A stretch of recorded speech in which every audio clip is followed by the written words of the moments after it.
A ver, una pregunta para empezar.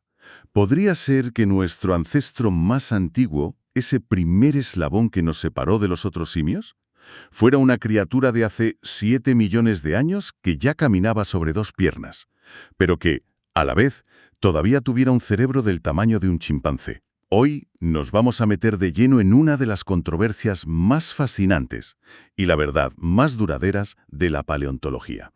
Vamos a analizar a fondo los últimos descubrimientos sobre el Sahelanthropus chadensis. Es un fósil que ha estado en el centro de una especie de guerra fría científica durante más de 20 años.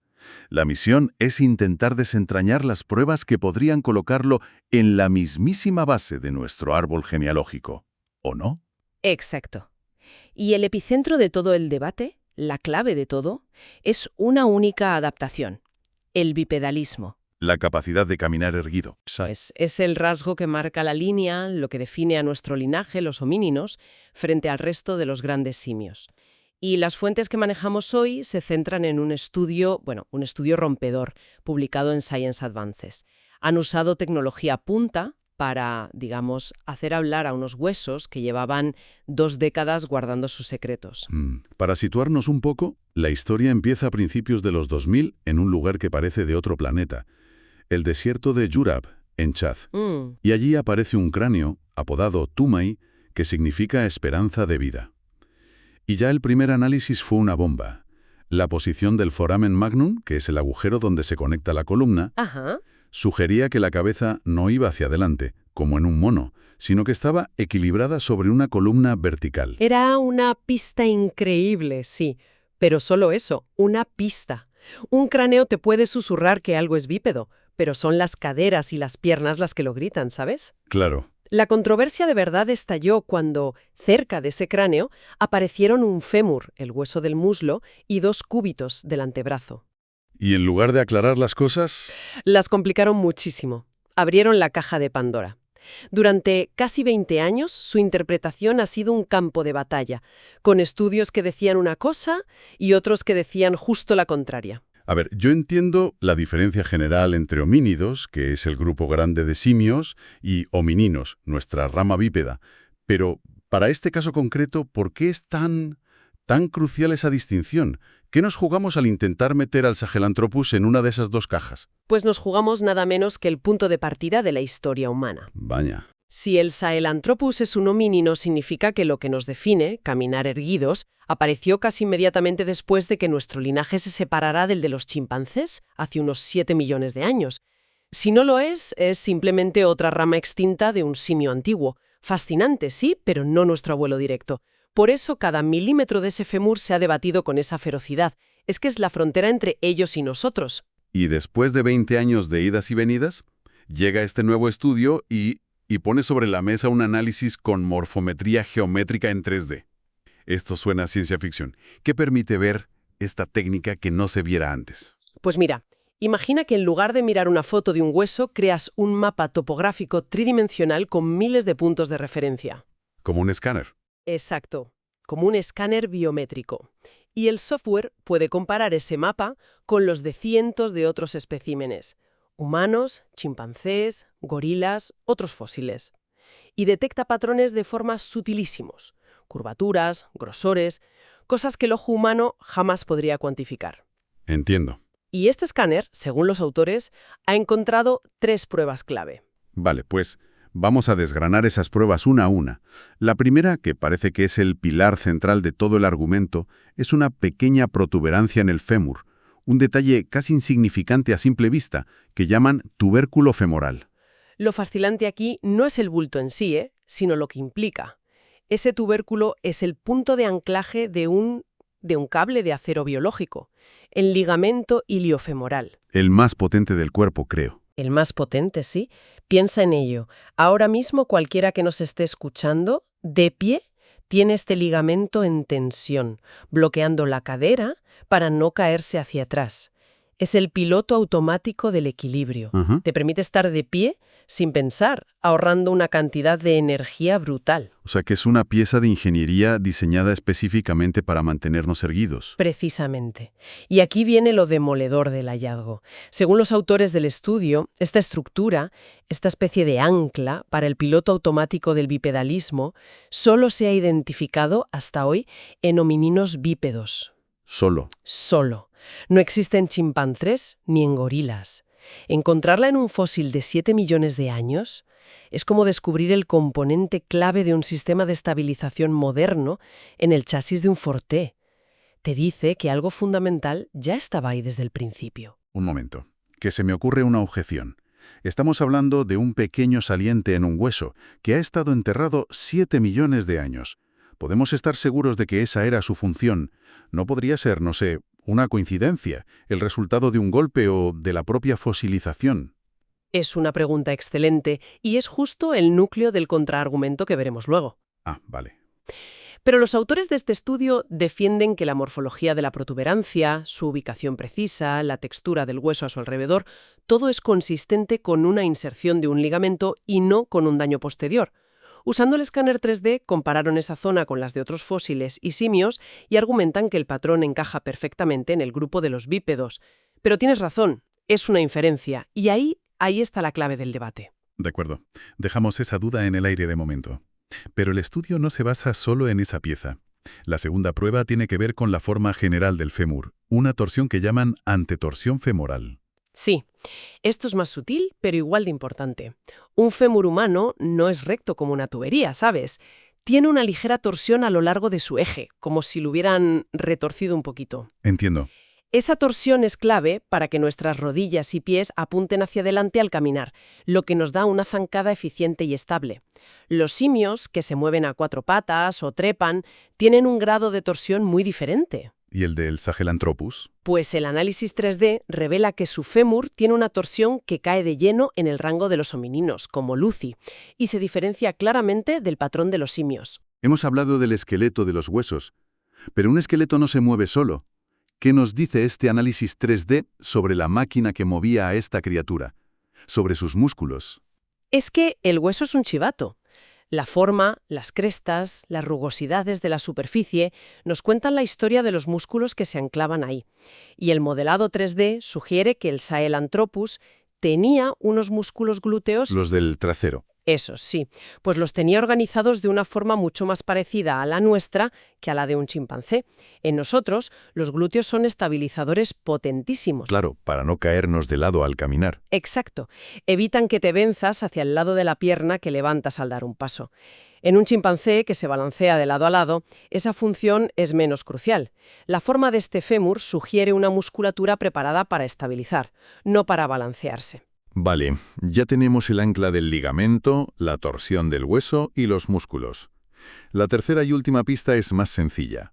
La proporción entre brazos y piernas.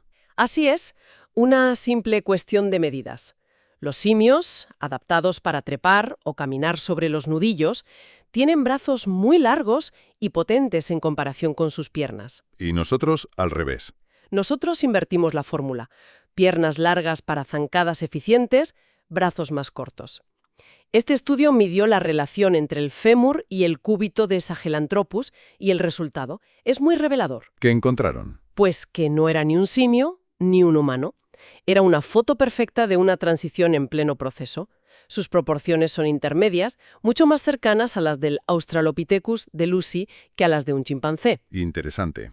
Sugiere un cuerpo que se estaba alejando del modelo de trepador y se estaba especializando en moverse por el suelo sobre 2 piernas. Entonces, si juntamos todas las piezas, el piloto automático para el equilibrio, la torsión para la zancada, los músculos estabilizadores y unas proporciones en plena transición, ¿qué retrato podemos dibujar de este ser? El de un simio bípedo, como lo describe Scott Williams, el autor principal. Y es una imagen potentísima. Suena a contradicción. Un poco, sí. Tenemos una criatura que, cuando bajaba al suelo, caminaba erguida con bastante soltura. Pero sus brazos, aún relativamente largos y robustos, nos dicen que los árboles seguían siendo su hogar. ¿Para comer, para dormir, para protegerse? Para todo eso. Para escapar de los depredadores que acechaban en aquel entorno. Y no olvidemos que a pesar de estas adaptaciones para moverse tan avanzadas, su cerebro no era más grande que el de un chimpancé. Un mosaico de rasgos entonces, con un pie en el futuro y otro en el pasado evolutivo. Exactamente. Y eso es lo que lo conecta con el gran relato de nuestros orígenes. Si este escenario se confirma, el bipedalismo no fue una adaptación tardía que surgió en la sabana, Ajá. sino algo que evolucionó muy temprano, hace 7 millones de años, en un entorno que probablemente era un mosaico de bosques y claros. Demuestra que la evolución no es un interruptor de encendido y apagado.